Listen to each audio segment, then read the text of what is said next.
はい、皆さんこんにちは。ラブサーフの西井です。今日はですね、MAYHEMがですね、ラブサーフに入荷してきている小波用のボード、おじさん向け小波用のボードですね。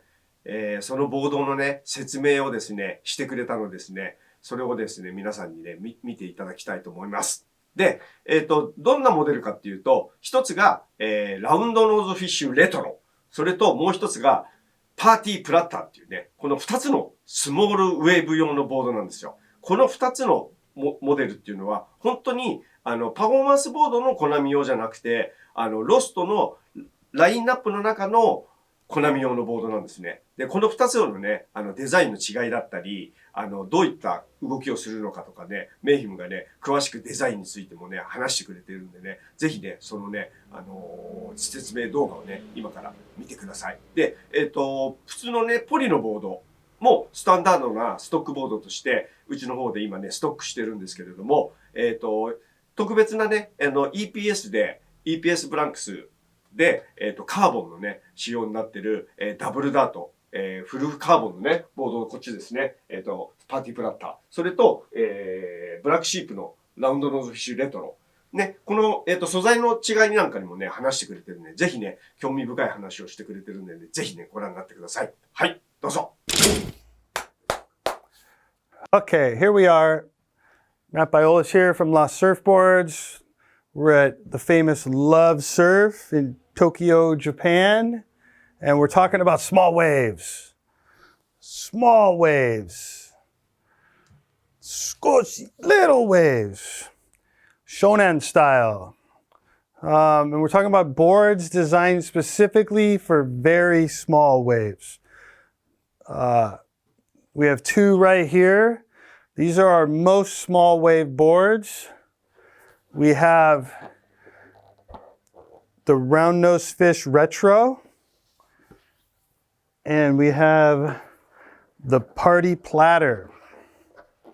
Both of these boards are designed to ride waves as small as they are rideable. These are practically longboard replacements. So these boards, they look quite different, and they're like two different ways of getting the same result, which is having fun in tiny little waves, knee-high waves, butt-high waves. The Round Nose Fish Retro and the Party Platter, they both have a very flat rocker. There's no need for a lot of rocker. We're surfing high tide, mushy, broken up or offshore, soft, slopey waves. You don't need a lot of rocker. We use outline curve to turn the boards. We use fin placement, fin angle to turn the boards. Both of these boards pretty much work best as quad fins. You can see the Party Platter and the Round Nose Fish Retro are both sold specifically as quad fins, but you can ride them as twins. You can ride them with two front big twins and two trailers, or you can ride them with a traditional quad, or ride them as a split keel. I really like the split keel in the Retro. I like traditional quads, performance quads, in the Party Platter. So all the rockers are pretty similar, the fins are pretty similar, but the big difference is in the shape. Obviously, this one here is a fish. It looks like a classic fish, closer to a traditional wide-tailed, deep swallow, California, San Diego fish, right?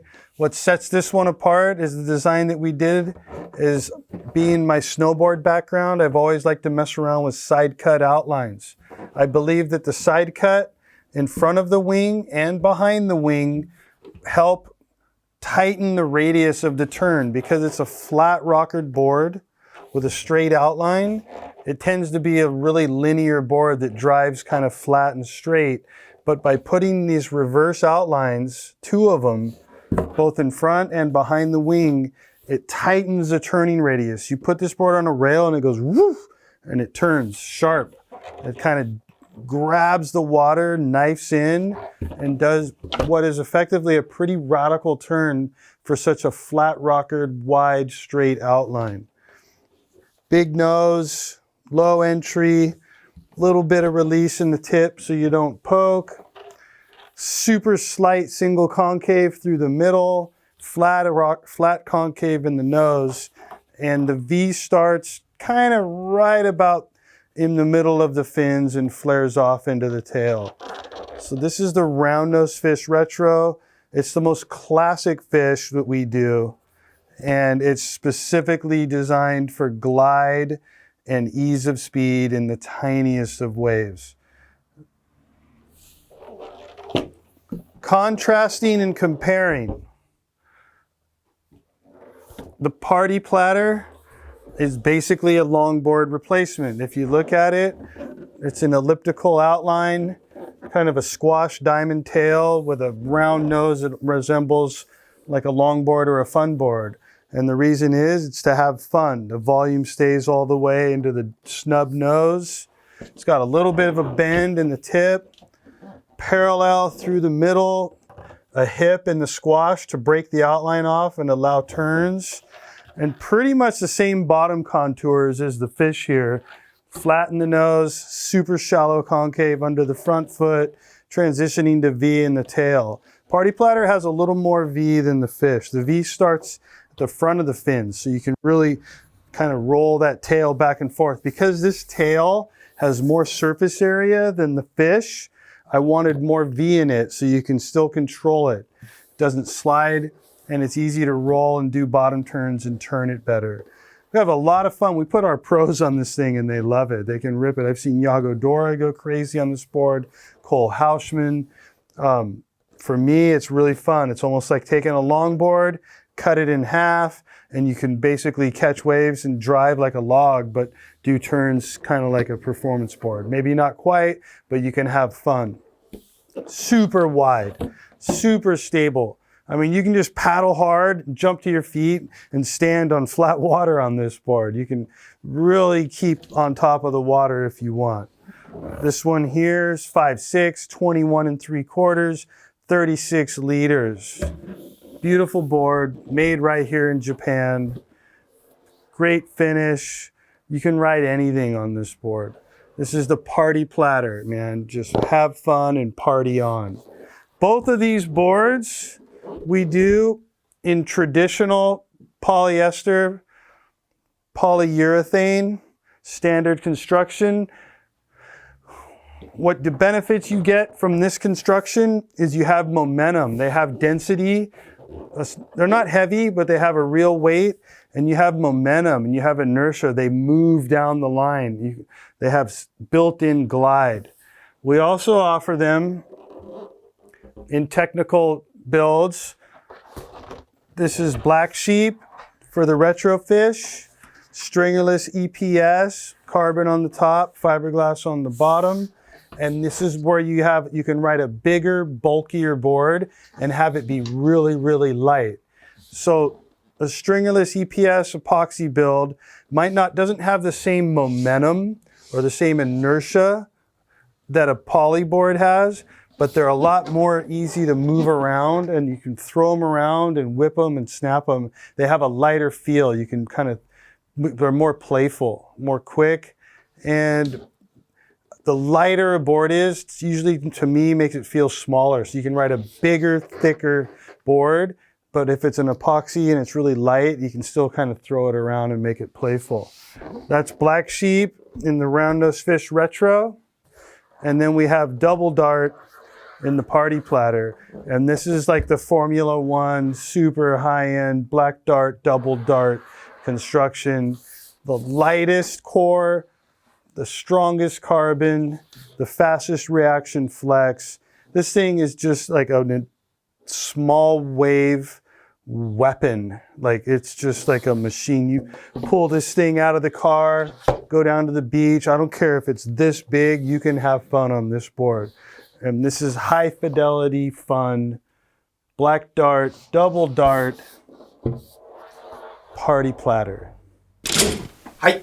皆さん、メイヒムの説明動画いかがだったでしょうか。デザインについてもね、詳しく説明してくれてたと思うんですけれども、フィンについてもね、話してましたよね。ラウンドノーズフィッシュレトロ。両方ともね、このね、スピリットキールっていうね、フィンあるんですけど、これがね、おすすめだよなんて話してました。特にメイヒムは、このラウンドノーズフィッシュレトロには、このスピリットキール、ね、これをつけて乗ってるよなんて話してましたけど、あとね、パーティープラッターの方もスピリットキールも使えるんだけど、普通のスタンダードのね、クワッドフィン、こういったね、スタンダードフィンのクワッドフィンもおすすめできるよっていう話をね、してました。これね、すごいね、参考になるんで、皆さんね、このボード、乗る方はね、参考にね、覚えておいてください。フィンがね、どれ使ったらいいかっていうのをね、メイヒムがね、もうメイヒムがね、言ってるんで、間違いないですよ。これがフィンがいいよっていうのはね、絶対に間違いないんで。で、あとね、ボードについてね、いろいろ詳しく説明してたと思うんですけれども、まあ、このね、ロッカーがね、すごくね、フラットで、このね、パーティープラッターに関しては、両方ともロッカーがね、似てて、もっとこっちの方が幅広くて、よりもっとコナミ用のボードだよ、みたいな話をしてましたよね。それと、あとね、ロングボードなんかでも、ね、短くなったようなボードだから、もうね、思いっきりパドリングすれば、もう本当にね、ちっちゃな波でも、本当にね、フラットな部分でも立てるんじゃないかなんてね、面白いこと話してましたけどね、それぐらい安定感のあるボードなんですよ。で、テールの幅が広いから、フィッシュのこのね、ボードのよりも広いから、V のね、テールについてる V がね、より強く長くなってるって話してましたよね。とってもね、それってテールのワイドがフィッシュよりもより、このレトロよりもあるので、よりね、こう動かせるために V をね、強くしてるんですけれども、そういったね、理論的なこともね、メイヒムね、話してましたよね。やっぱね、作った本人だけあってね、すごいですね。ね、これね、ちょっとね、1回ではね、なかなか理解がね、できないようなこともね、言ってるんで、ぜひね、何度かね、繰り返してみてもらうと、このボード、ラウンドノーズフィッシュレトロと、このね、パーティープラッターの、ボード、どんなボードなのかっていうのをよりね、知ってもらえると思うんでね、ぜひね、何度もね、ご覧になってください。はい。で、このボード、今、お店の方にですね、ストックしてます。で、すぐに乗れるボードがいっぱいあります。ぜひね、ウェブサイトの方、概要欄にですね、ストックボードのね、この2つのモデルのね、リンクをね、貼っておきますんでね、ぜひね、皆さんね、どんなボードがあるか。結構ね、今、PU のボードでサイズ、幅広く、短いものから長いものまで、小さなものから大きなものまで揃ってますんで、ぜひね、ご覧になってください。すぐ乗れます。はい。そんな感じで、それではまた。